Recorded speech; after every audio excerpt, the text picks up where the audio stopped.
môj prejav si ponesiem sám, bol by som nerád, keby za to trpeli moji kolegovia.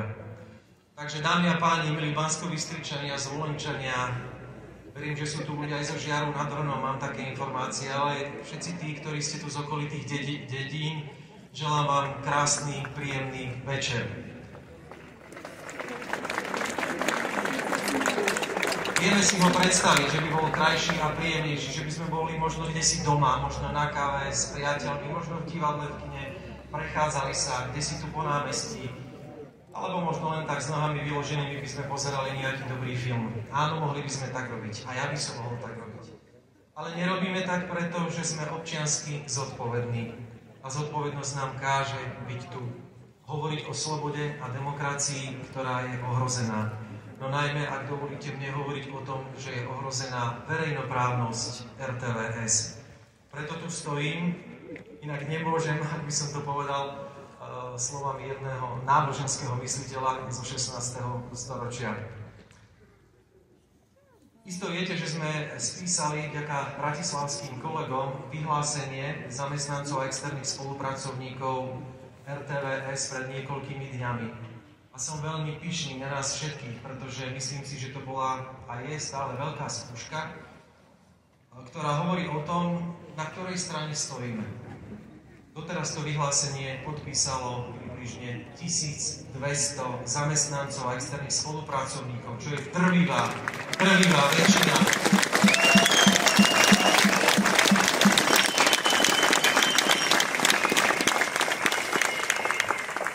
Skláňam pred nimi klobúk, lebo verte, všetci sú tým pádom na zozname a každý riskuje.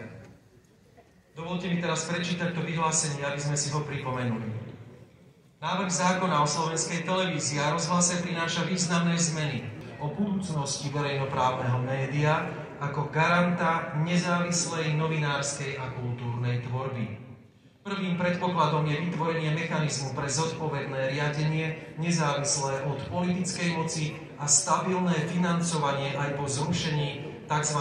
Koncesionárskych poplatkov, ktoré boli jedným z pilierov verejnoprávnosti. Chceme naďalej slobodne tvoriť, zachovávať pluralitu názorov a pracovať bez obmedzení alebo strachu. Ďakujeme za pochopenie a podporu. My všetci sme RTVS.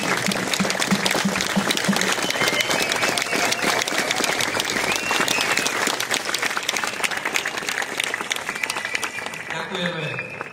A som rád, že tu spolu s nami sú aj niektorí moji kolegovia. Nie je nás veľa. A to preto, lebo aj v týchto večerných hodinách ľudia v RTVS pracujú, aby sa k vám dostávali informácie. Vždy sa totiž niečo deje. A týmto spôsobom aj od tohto miesta ich srdečne pozdravujem. Aj tí, ktorí tu nie sú, aj tí, ktorí vedia o tomto mojom príhovore, aj tí, ktorí pracujú.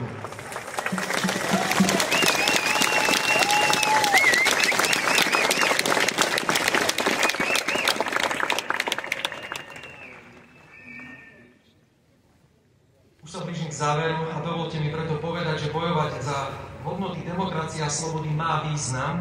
Určite ste si totiž postrehli, že v nedávnej diskusii RTVS, že predkladateľ zákona za ministerstvo kultúry navrhuje, že zo zákona vypadne možnosť odvolania riaditeľa bez udania dôvodu. Bol totiž v rozpore s Európskym aktom o slobode médií.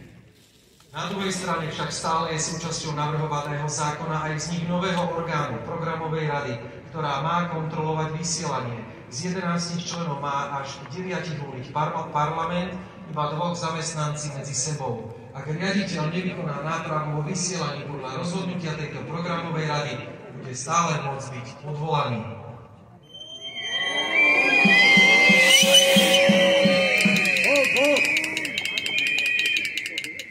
Ďakujem všetkým svojim kolegom, ktorí bránia verejnoprávnosť rozhlasu a televízie Slovenska.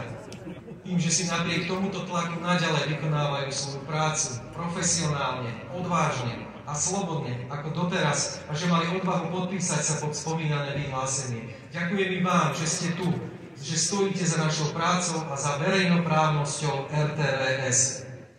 Nech je nám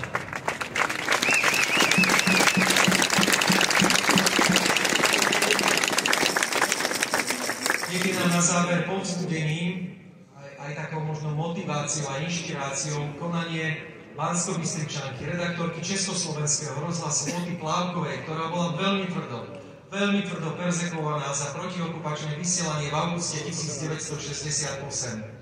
Ona eštebákom a komunistom počas celej normalizácie tvrdila, že to, čo sa nám snažia nahovoriť, že okupácia je bratská internacionálna pomoc, nie je pravda. Tá žena mala odvahu, musíme ju mať aj my.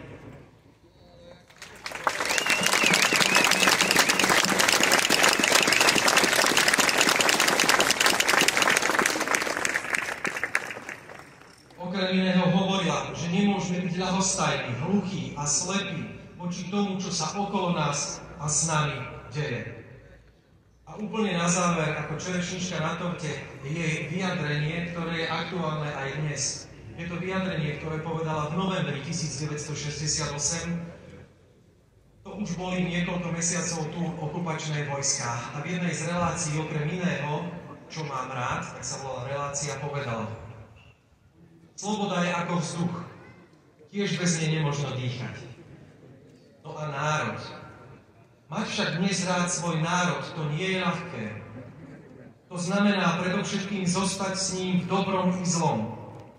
A pokiaľ sily stačia, robiť preň a dvíhať jeho ducha a bojovať v sebe s kapitulantstvom a bojovať aj s náladami, ktoré zúfalo zahadzujú rukou. Veď ako inak zbodním tú svoju lásku k národu. Naše generácie sa totiž raz opýta generácia ďalšia. Generácia po nás. Čo ste robili?